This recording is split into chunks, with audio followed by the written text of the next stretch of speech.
Yo, what's good, guys? Inswain with Inswain Audio. Welcome back to the channel. If you're new here, make sure to subscribe and join the family. We appreciate you here. Today, I'm going to tell you how and why you should be mixing with emotion. And what does that even mean? Let's go.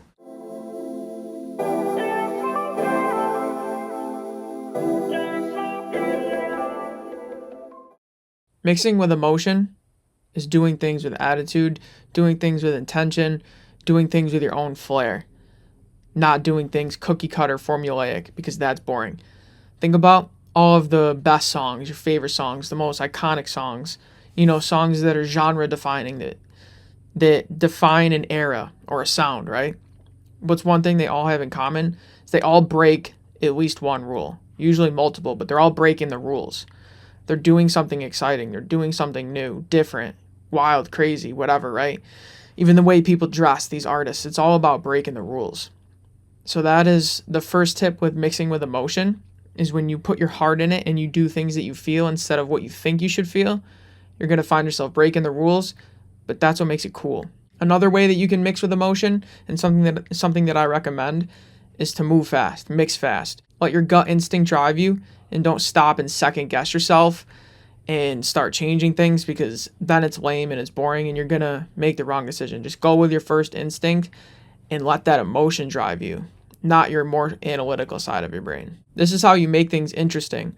If you do everything paint by numbers, you're going to have a paint by numbers, boring song. You got to get in there and make things crazy. Break some rules. Not everything, but make things stand out. Do it consciously and know what you're doing and what effect it's going to have, but just do it. Nobody ever created something new by doing what everyone else had already done. Also, make sure not to let your emotions get in the way, right? So this is kind of opposite thinking, but make sure you're serving the song and not yourself, right? Unless it's your song, then disregard this. But when we're mixing for someone else, serve the song, not yourself. Don't try to show off what you can do as a mix engineer. Show off how good you can make that song. Make the artist happy. It's their song. It's their vision. Take their vision and double down on it tenfold. Don't take it in your direction and just be like, look, I can do this, because while, yeah, that might be technically proficient and impressive, it's not serving the song. It's a selfish way to go about things. So make sure you're looking at the song through the artist's perspective and their lens. And finally, you can mix with emotion by making moments in the song. Think about your favorite song, right? Especially nowadays with like TikTok, right? There's always that one section of the song that you hear on TikTok over and over. Those are moments, and they're usually carefully crafted.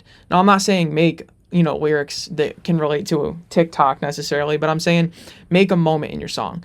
That drop, that guitar solo, that, that harmony, whatever it may be. There's always that one part of that song where it's like you can't wait to get to that part of the song, and you can create or emphasize what's already there through mixing, right? Make something super loud, make something super wet, super wide, whatever.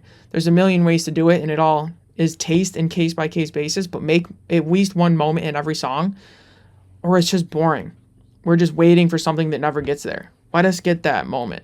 So there you have it, guys. That's how you mix with emotion and make things interesting and to stand out, because you don't want to be another robot in the industry. Inswain with Inswain Audio. Peace.